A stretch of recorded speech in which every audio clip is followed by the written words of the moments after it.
Muy buenas tardes ya, y voy a tratar de resumirme mucho más por el tema del tiempo y dar algún espacio de conversación a los que nos han terminado acompañando hasta el final de esta mañana. Básicamente lo que yo voy a tratar de hacer, espero, muy didácticamente, y por eso es que voy a ir más rápido de lo que pensaba inicialmente con las láminas, es tratar de graficar que en el Centro de Democracia y Progreso, y dada la conversación y participación de muchos años discutiendo estos temas, vemos que en el momento en que nos encontramos hay un punto de inflexión dado fundamentalmente por dos cosas. Si ustedes se dan cuenta, la presentación del ministro y la presentación de Héctor dan cuenta de elementos diagnósticos, que además son muy compartidos por las dos siguientes presentaciones,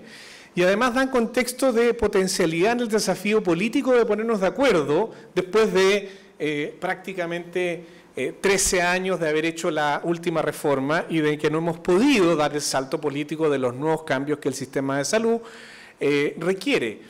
Y por lo tanto, como de este diagnóstico y potencialidad de acuerdo político, vemos dos planteamientos que claramente van en la dirección de lo que hemos planteado en nuestro diagnóstico de propuestas como Centro de Democracia y Progreso, que está aquellas que sobre la base de ese diagnóstico encaminan una orientación al seguro único, y a quienes, base de ese mismo diagnóstico, encaminan la orientación hacia un sistema de multiseguro. Entonces, nuestro planteamiento es que si compartimos el diagnóstico y compartimos el desafío político, la necesidad de acuerdo político,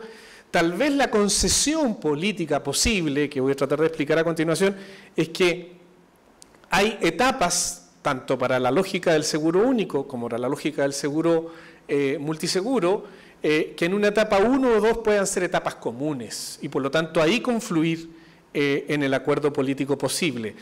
Hay dos problemas para llegar a acuerdo en esta propuesta. Una es la desconfianza política que puede generar el hecho, bueno, yo te concedo caminar por la etapa del multiseguro para eventualmente caminar al seguro único, pero ¿quién me dice políticamente que no nos quedemos a mitad de camino? ¿Sí? Y por lo tanto hay una lógica de desconfianza en torno a esa conversación que podrá trabajarse. Y la segunda observación más de fondo y más fina que uno ve es que igual, tanto en la propuesta que ha hecho el gobierno hasta ahora a través de los medios de comunicación, como en la propuesta que también está haciendo el Centro de Estudio, a través de la propuesta presentada por Velasco y Paolucci, es que no necesariamente la compensación de riesgo está planteada como prima plana, como una prima comunitaria, sino que hay un ajuste de diferencia de riesgo que se compensa parcialmente. Y ahí tal vez pueda haber también alguna diferencia de la aproximación a la lógica de un acuerdo. Pero creo que mayoritariamente son puntos que se pueden consensuar en un 80-90% de las propuestas y nos puede llevar a avanzar en las primera y segunda etapas. Aquí básicamente hemos tenido muchas propuestas, reformas que no han logrado integralmente resolver todos los problemas y que hace necesario que estemos en este nuevo punto de inflexión. Está la reforma de los 80, la reforma financiera de los 90, en la que el ministro Massad tuvo un liderazgo muy importante, la reforma del auge del 2005 y el último intento de reforma del gobierno de la presidenta Bachelet, que fracasó, no obstante, la tercera comisión presidencial. Uno de los temas, como se ha señalado, es que nos ha faltado fortalecer la estrategia sanitaria como parte de los problemas no resueltos de estos intentos de reforma. Un segundo elemento es que los marcos conceptuales que empezamos a ocupar son bastante comunes. Están los marcos conceptuales de la seguridad social, está el marco conceptual de los desafíos modernos de los sistemas de salud y está finalmente el marco conceptual de los desafíos transicionales, dado que tenemos hoy día un sistema mixto en el que conviven distintas realidades y por lo tanto cualquier cambio va a tener efectos de desequilibrio que es interesante tratar de mitigar.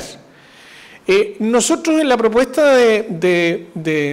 Democracia y Progreso hacemos énfasis, por eso que lo planteamos y damos elementos de diagnóstico de salud pública para intentar construir una estrategia sanitaria, porque creo que ahí es fácil ponerse de acuerdo. Y aquí damos 6 pistas respecto a lo que creemos que pueden ser este componente de estrategia sanitaria. Tenemos que seguir haciendo un esfuerzo de reducción de morbi-mortalidad, particularmente asociado a las patologías crónicas que hoy día más matan y enferman a los chilenos. Tenemos que aumentar la capacidad, ¿no es cierto?, de atacar la prevalencia de los principales factores de riesgo que hoy día están afectando ese perfil de patologías y algunas otras patologías. Tenemos un desafío en el grupo de los adultos mayores, en los temas de sus principales patologías, pero también asociadas a temas de salud mental y demencia. Tenemos la necesidad de consolidar los avances respecto a materno-infantil y a enfermedades inmunoprevenibles. Hay que recordar que la cultura, ¿no es cierto?, del liberalismo en salud está llevando a que en Europa y en Estados Unidos vuelva a rebrotar el sarampión, que era una patología erradicada de la faz de la tierra prácticamente y que ha vuelto a convertirse en problema, por lo tanto no hay que descuidarse en ello. Adoptar el enfoque metodológico de salud centrado en el paciente y también ser capaz de darnos cuenta por el cambio climático, de mejorar nuestra capacidad de respuesta ante las catástrofes. Dado que estamos en un contexto político, nosotros no olvidamos este marco que además hace la analogía de progreso, porque nosotros hablamos de una estrategia de promoción, hablamos de una estrategia de gestión clínica, hablamos de una estrategia de resolutividad y hablamos de una estrategia de solidaridad que si juntamos las palabras dan el sentido de progreso. No quiero abocarme, eso también tiene que ver con aportes que se han hecho al acuerdo nacional que el ministro señala. Y básicamente me centro finalmente en señalar que todos estos elementos que hemos puesto encima de la mesa los combinamos para decir, mire, nosotros creemos que de las dos propuestas o de los dos enfoques de propuesta podemos construir tres etapas, en las que la etapa 1 y 2 podemos llegar probablemente a un 95% de consenso en propuestas técnicas, una primera etapa en la que acercamos cada vez más a igualdad regulatoria el sistema FONASA y el sistema ISAPRES para hacerlo funcionar en una misma lógica de marco regulatorio. Ahí la primera etapa, la que tal vez plantea tener cierta propensión, la propuesta que nos hace el doctor Ostay representando la propuesta del Colegio Médico y la Escuela de Salud Pública, con algún grado de esfuerzo político y de acuerdo técnico puede compatibilizarse con la primera y segunda etapa que nos planteaba en la propuesta, ¿no es cierto?, del CEP. Luego una segunda etapa de integración de los sistemas de financiamiento y finalmente una tercera etapa que es que en la evaluación de las dos etapas previas decidir si nos quedamos en el multiseguro o en una de esas avanzamos por las condiciones de contexto social, político y económico a un sistema de aseguramiento único, pero en otras condiciones a las que hoy día tenemos. Y básicamente lo que nosotros hacemos en nuestros papers que están publicados en la página web es graficar estas etapas. La etapa 1, que hemos hablado de igualar, ecualizar regulatoriamente FONASA y ISAPRE, nos va a tomar probablemente 4 o 5 años a lo menos, y esto significa que hay que hacer la creación del plan garantizado universal, que incluya el auge y el no auge, más los medicamentos,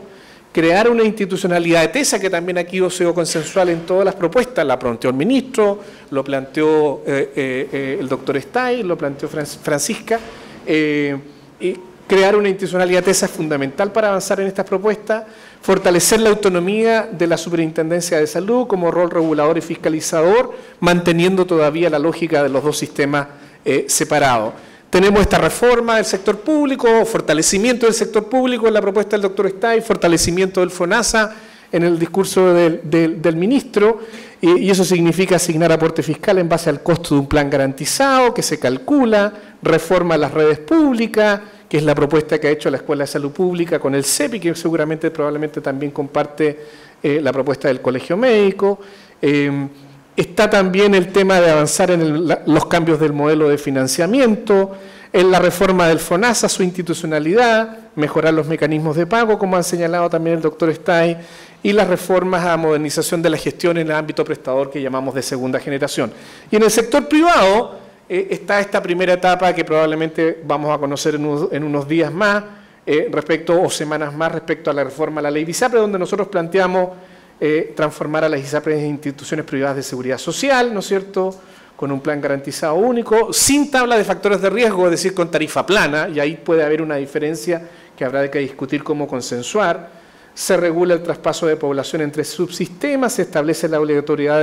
de otorgar este plan garantizado mínimo, que va a ser distinto entre el sector privado y el sector público en esta primera etapa, porque todavía los niveles de gasto, si bien se han acercado, son distintos. El cálculo que hacíamos en los últimos días con los datos que nos entregaba el profesor Lenz dan cuenta de que un gasto per cápita en el sector privado sigue siendo un 32% más alto que el gasto per cápita en el FONASA, pero hace solo 3 años atrás era un 85% de diferencia. Increíble como, incluso incorporando los números 2016-2017, ya esa brecha se estrecha ostensiblemente.